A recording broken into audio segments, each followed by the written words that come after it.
the records here. You guys can see them, and we'll talk about them as we go. Let's just talk about the because we don't care about like the Cleveland Indians and Detroit. I don't want to talk about the Detroit Tigers going 60-102 or 52-110 because who cares? They're gonna suck. That's about it. Let's talk about the top couple of teams, and we'll argue because we've got some differences of opinion in some of these divisions, including right here with the AL Central. Hoff, you've got the Minnesota Twins winning it. I've got the Chicago White Sox winning it. But we've both got this being a really close race, and we've both got Kansas City being better than a lot of people think they're going to be.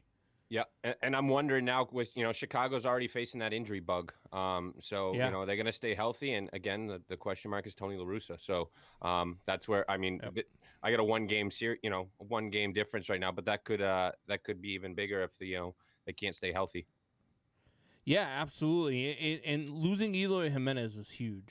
But they did go out this winter and make some signings there when they went out and they got Adam Eaton back from Washington. They did go out and, Lurie Garcia is a very good, capable outfielder. And, so I really like what the White Sox have even without him. Luis Robert in the lineup as well. They've got a very good lineup. They've got a very good young pitching staff. Lucas Giolito's a stud. Dallas Keuchel's still pretty good as well. Lance Lynn is kind of a question mark signing this offseason. But this kid, Dylan Cease, man. Dylan Cease is a beast. An absolute beast. I mean, you mentioned Lynn. I think that that didn't get enough attention, like the Snell and Darvish deal did. I mean, he's first in major league innings, in innings, 292 and a third. When it comes to innings over the past couple of years. So, I think this Lance Lynn is what helps them out. But again, it's that injury bug that I'm worrisome of. Yeah, no, for sure. I like their starting pitching more than I like the Twins starting pitching. I like Maeda and Berrios. I think that they're very iffy after that with Pineda, Shoemaker, and Happ. But and then you look at their lineup. I mean, I love Andrelton Simmons. I love Josh Donaldson. They've got a very good lineup. Byron Buxton hitting at the top of your line is always fun to watch. I love Byron Buxton. I love the way this guy plays the game. Ultimately, I have the Sox winning this one in a close one, but it's because of their pitching. I would not be surprised to watch the Twins win it, though, like you picked. Again, I think it's going to be a very close race, but I also think that the Royals are going to help make things interesting, too, because I think that they're going to win a lot of games against both of these teams. Yeah, I do think the Royals, like we've discussed, I think they're going to outperform this year and take a pretty big step forward. But I mean, you have the bomb squad with with this Twins offense. I know they took a step back last year, but I think adding Gold Glove and Simmons, and Maeda and Berrios, they're going to have the 10th ranked bullpen. I know the White Sox have the best bullpen, but I just think that I think Minnesota finds a way to stay healthy, and I think they perform better under Rocco Baldelli. I almost like, and I don't know if you agree, I almost like the Royals pitching staff more than I like the Twins pitching staff as two top to bottom with Keller, Minor, Singer, and Duffy. I really like those guys in the rotation. I think Salvador Perez is probably the most underrated and underappreciated catcher in all of baseball. They picked up Carlos Santana. Again, they have Ryan McBroom, who I know a lot of. I've watched him ever since he was in college at West Virginia. Whit Merrifield's a beast. Hunter Dozier, Nicky Lopez, Andrew Benintendi, Michael Taylor. These guys are the real deal. Would you be surprised if I told you that the Royals could possibly sneak in and steal this division from the Twins and the White Sox?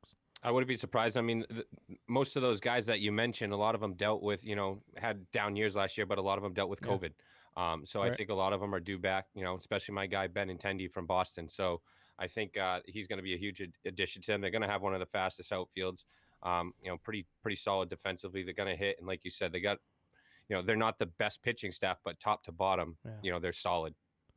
So Buck, we're here and we're pumping up your boys out there, the Kansas City Royals, man. How do you feel about the way we're talking about your boys right now? As Kansas City fans, we always like to fly under the, scope, just because once there's pressure on the team, we usually don't perform and live up to the hype. So I would prefer you guys to put them down at 5. So when we do sneak up to 3-2, you're like, oh, where do these guys come from? They've been here all year. No. we'll be honest. Like I think the Royals, like I do have to agree with Hoffy. They are a year away, but this year is going to be exciting. This kind of reminds me of the 2014 team a lot. That the team that kind of came out of like nowhere. And then the next thing, we're in the championship game. We're like, whoa, like what happened here, right? You know who else said that they were a year away? The 2015 Cubs, who went to the NLCS. Right. The 2018 Red Sox, who won the World Series. The 2020 Chicago White Sox, who won the division and went to the playoffs. So there are always those teams that you think are a year away, but then because they're so young, because they're so talented, and to be honest with you, because nobody sees them coming, they sneak up on you pretty quick. So I wouldn't be surprised to watch the Kansas City Royals, be a contender in this division this year. Yeah. It would not surprise me at all. I have them at 81-81.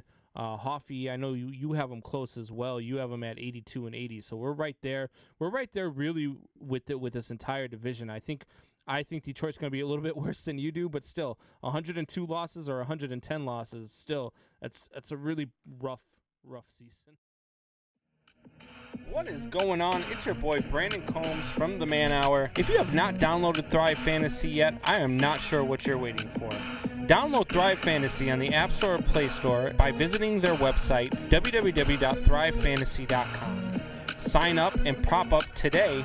Use promo code MANHOUR when you sign up today, and you will receive an instant match bonus up to $50 on your first deposit of $20 or more. That's promo code MANHOUR, thrivefantasy.com.